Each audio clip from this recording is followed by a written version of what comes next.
नमस्कार, मी गुरुराज. न्यूज अनकटच्या बातमीपत्रात आपलं स्वागत. बातमीपत्राला सुरुवात करण्याआधी नजर टाकूयात हेडलाईन्सवर. मी अनेकांचे पतंग कापले, पण माझा पतंग कुणीही कापलेला नाही. छगन भुजबळांचे विधान. आधी मैत्रीचं वातावरण बनवू, मग चहा घेऊ. आमदार रवी राणांच्या मैत्रीच्या आवाहनावर बच्चू कडूंचं उत्तर. वाल्मिक कराडसह आरोपींना फाशीची शिक्षा द्या या मागणीसाठी धनंजय देशमुखांचे पाण्याच्या टाकीवर चढून आंदोलन. आणि पुणे जिल्हास्तरीय कबड्डी स्पर्धेत इंदापूर नगर परिषदेने मिळवला प्रथम क्रमांक. आता पाहूयात बातम्या विस्ताराने. वाल्मिक कराडला फाशीची शिक्षा झाली पाहिजे. देशमुख कुटुंबियांना धमकी देणाऱ्याचा शोध का लागत नाही? फरार आरोपीला अटक करा या मागणीसाठी मस्साजोग येथील सर्व ग्रामस्थ आक्रमक झाले असून संतोष देशमुख यांचे भाऊ धनंजय देशमुख यांच्या नेतृत्वात आज पाण्याच्या टाकीवर चढून आंदोलन करण्यात आले. यावेळी घटनास्थळी पोलिसांचा ताफा सुद्धा या टाकीजवळ तैनात असून वाल्मिक कराड यांच्यावर 302चा गुन्हा दाखल करावा, त्यांच्यावर मोका कायदा लावावा या मागणीसाठी धनंजय देशमुख अडून होते. मात्र मनोज जरांगे आणि पोलीस अधीक्षक नवनीत कावत यांनी त्यांना विनंती केल्यानंतर ते टाकीवरून खाली उतरल्याचं पाहायला मिळालं. नाशिकच्या येवला मतदारसंघाच्या दौऱ्यावर असलेले छगन भुजबळ यांनी माध्यमांशी संवाद साधताना मी अनेकांचे पतंग कापले, पण माझा पतंग कुणीही कापलेला नाही असं सूचक विधान केलंय. यावेळी जिल्ह्यातील महत्त्वाच्या प्रश्नांसोबतच राज्यातील राजकीय प्रश्नांवरही त्यांनी पत्रकारांशी संवाद साधला. त्यांच्या पतंगाच्या विधानाची राजकीय वर्तुळात चर्चा रंगली. आता अनेकांच्या पतंगी तर कापल्या, ठीक आहे. उद्या आणखीन आपल्या सहकाऱ्यांबरोबर शक्य झालं तर अनेकांच्या पतंगी कापल्या असं तुम्ही म्हणतात. मग आता आपली पतंग कापली गेली ना राजकारणात 2.5 वर्षासाठी. माझी पतंग नाही कापली. मी या येवल्याचा आमदार आहे आणि तो 5व्या वेळेला आहे. आणि हे लक्षात घ्या, माझा जन्म येवल्यात झालेला नाही, माझं घरदार कुटुंब येवल्यातलं नाही, तरीसुद्धा या येवला लासलगाव लोकांनी मला मागची 20 वर्ष आणि पुढच्या 5 वर्षासाठी आमदारकी बहाल केलेली आहे. मग आता आपण पतंग कापणार का कोण? शेवटचा एक प्रश्न. अमरावतीमध्ये एका कार्यक्रमात आमदार रवी राणा यांनी मी कुणाचा दुश्मन नसून जिल्ह्यातील कोणत्याही आजी माजी आमदारांनी मला चहा प्यायला बोलावलं तर मी त्यांच्या घरी जायला तयार आहे असं वक्तव्य केलं होतं. यावर माजी मंत्री बच्चू कडू यांनी प्रतिक्रिया देताना मनभेद आणि मतभेद यात फरक आहे. मनभेद दूर होण्यासाठी थोडा वेळ लागेल, त्यासाठी चहा पिणे इतकं वातावरण आधी तयार करू, नंतर चहा घेऊ असं मत व्यक्त केलंय. चक्क तुम्हाला जे आहे चहा पाण्याचं निमंत्रण रविराण दिलं आहे. मनभेद नाही आहे, मतभेद नाही असं त्यांनी म्हटलं. काय मला असं वाटतं, मतभेद असणं वेगळं, मनभेद असणं वेगळं. त्यासाठी थोडा वेळ लागेल. चहा पिण्याजोगतं पहिले वातावरण तयार करून मग पिऊ. मला काही त्याचा काही कायमचं आमचं काही वैर आहे किंवा खानदानी दुश्मन आहे असं नाही आहे. पण जे काही मधात जो प्रकार झालेला आहे तो मनभेदाचा होता, तो चांगला करण्याचा पहिले प्रयत्न करू, नंतर पाहू. जिल्ह्याच्या विकासासाठी एकत्र आलं पाहिजे असं त्यांना. आम्ही कोण विरोध करणार? विकासाला कोण विरोध करू शकतो? आणि आमची जिल्ह्याच्या विकासासाठी आम्ही कुठं आळवे आलो असं एखाद्यानं कोणा सांगावं.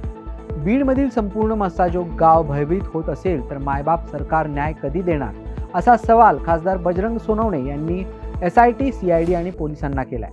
एकीकडे 36 दिवस उलटले तरी आरोपीला 302 मध्ये घेतलं नाही.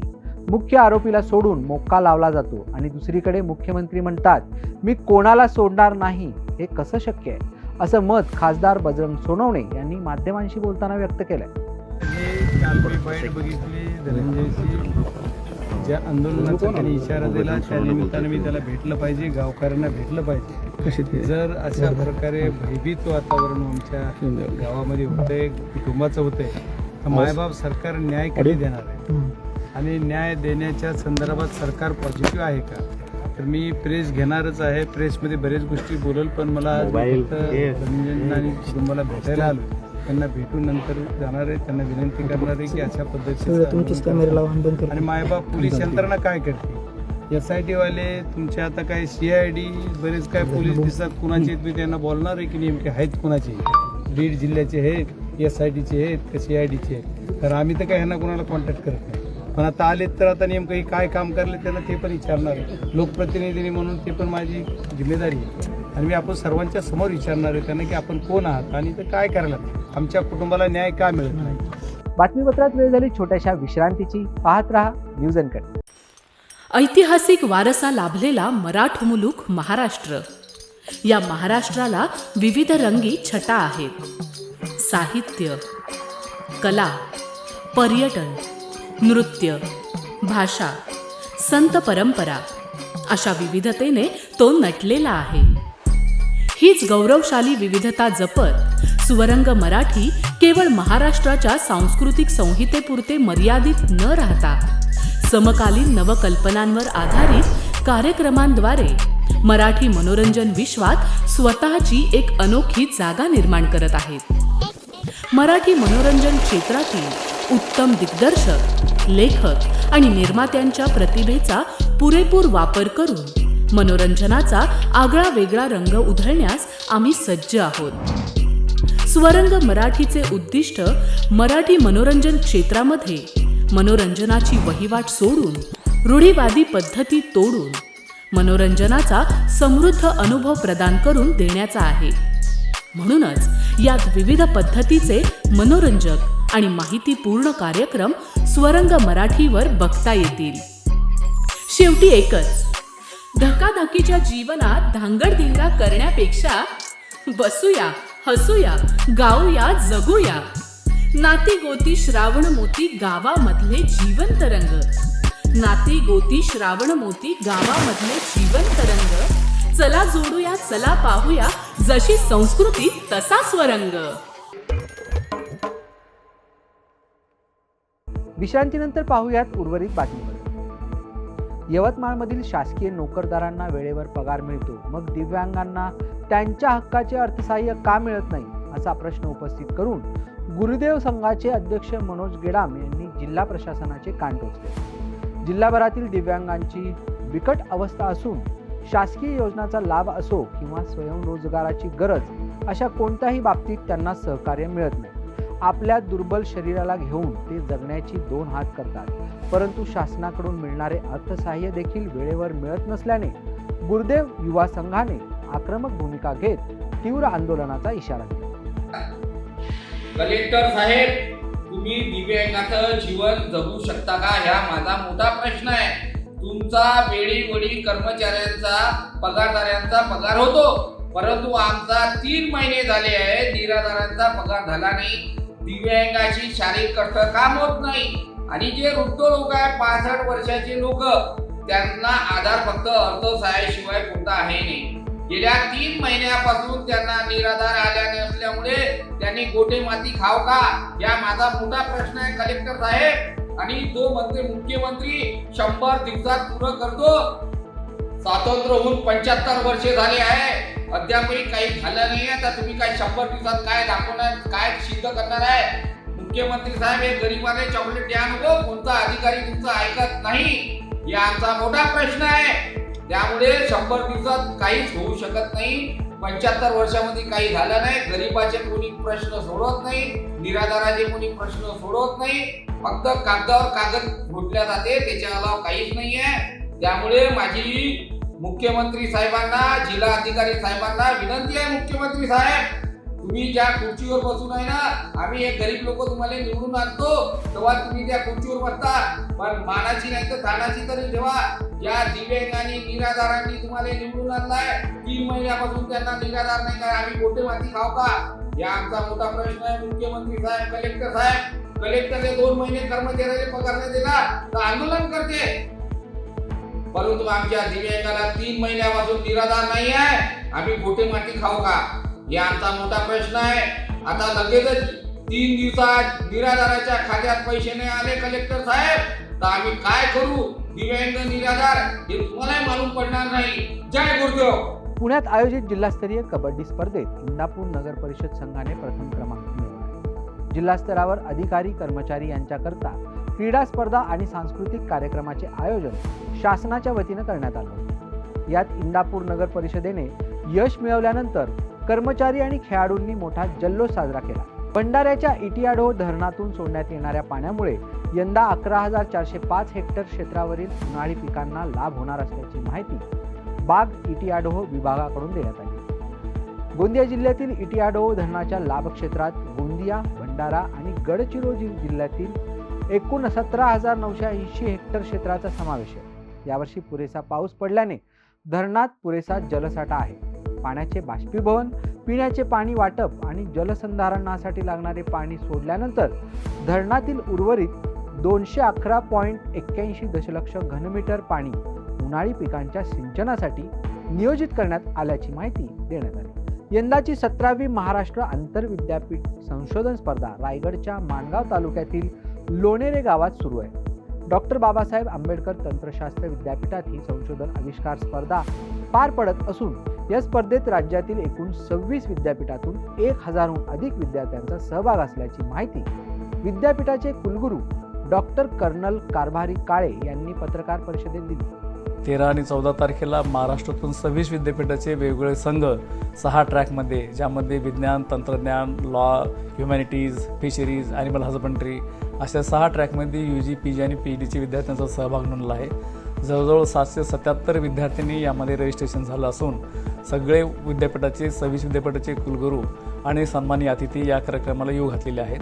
13 तारखेला पोस्टर प्रेझेंटेशन आहे. 14 तारखेला त्यातून निवडलेल्या संघाचं लाईव्ह प्रेझेंटेशन होणार आहे आणि त्यातून अंतिम संघाची निवड होणार आहे, ज्यांचं पारितोषिक वितरण समारंभ आणि व्हॅलिडिटी हा 15 तारखेला होऊ घातलेला आहे. बातमीपत्रात वेळ झाली छोट्याशा विश्रांतीची. पाहत राहा न्यूज अनकट. ऐतिहासिक वारसा लाभलेला मराठ मुलूक महाराष्ट्र. या महाराष्ट्राला विविध रंगी छटा आहेत. साहित्य, कला, पर्यटन, नृत्य, भाषा, संत परंपरा अशा विविधतेने तो नटलेला आहे. हीच गौरवशाली विविधता जपत स्वरंग मराठी केवळ महाराष्ट्राच्या सांस्कृतिक संहितेपुरते मर्यादित न राहता समकालीन नवकल्पनांवर आधारित कार्यक्रमांद्वारे मराठी मनोरंजन विश्वात स्वतःची एक अनोखी जागा निर्माण करत आहेत. मराठी मनोरंजन क्षेत्रातील उत्तम दिग्दर्शक, लेखक आणि निर्मात्यांच्या प्रतिभेचा पुरेपूर वापर करून मनोरंजनाचा आगळा वेगळा रंग उधळण्यास आम्ही सज्ज आहोत. स्वरंग मराठीचे उद्दिष्ट मराठी मनोरंजन क्षेत्रामध्ये मनोरंजनाची वहिवाट सोडून, रूढीवादी पद्धती तोडून मनोरंजनाचा समृद्ध अनुभव प्रदान करून देण्याचा आहे. म्हणूनच यात विविध पद्धतीचे मनोरंजक आणि माहितीपूर्ण कार्यक्रम स्वरंग मराठीवर बघता येतील. शेवटी एकच, धकाधकीच्या जीवनात धांगडधिंगा करण्यापेक्षा बसूया, हसूया, गाऊया, जगूया. नाती गोती श्रावण मोती गावामधले जिवंत रंग. नाती गोती श्रावण मोती गावामधले जिवंत रंग. चला जोडूया, चला पाहूया, जशी संस्कृती तसा स्वरंग. विश्रांतीनंतर पाहूयात उर्वरित बातमीपत्र. बीड जिल्ह्यातील मस्साजोगच्या सरपंचांचं हत्येचं प्रकरण ताजं असतानाच पुणे जिल्ह्यातील इंदापूर तालुक्यातील तक्रारवाडीच्या महिला सरपंचाला अश्लील भाषेत शिवीगाळ करण्यात आली. अतिक्रमण का करता याचा जाब विचारल्याच्या कारणावरून आरोपींनी अश्लील भाषेत शिवीगाळ केल्याचा आरोप महिला सरपंच मनीषा वाघ यांनी केला. विशेष म्हणजे पोलिसांच्या समोरच ही शिवीगाळ केल्याचा आरोप सरपंच महिलेने केला. नमस्कार, मी मनीषा प्रशांत वाघ, विद्यमान सरपंच तक्रारवाडी तालुका इंदापूर जिल्हा पुणे. मी ग्रामपंचायतीमध्ये गेले असता मला झेंडावंदन आणि ग्रामपंचायत कार्यालयासमोर अतिक्रमण चालू असल्याचे दिसले. मी आणि ग्रामसेवक मॅडम त्या ठिकाणी गेले असता त्यांना रोखण्याचा प्रयत्न केला, परंतु त्या ठिकाणी त्यांनी आम्हाला शिवीगाळी सुरू केली. मग आम्ही पोलिसांना बोलवले. पोलिसांच्या समोरही त्या ठिकाणी आम्हाला शिवीगाळी अश्लील भाषेत शिवीगाळी त्यांनी केली. तर अनिल शामराव वाघ, अशोक शामराव वाघ, गौरव अनिल वाघ या व्यक्तीने आम्हाला त्या ठिकाणी शिवीगाळी केली.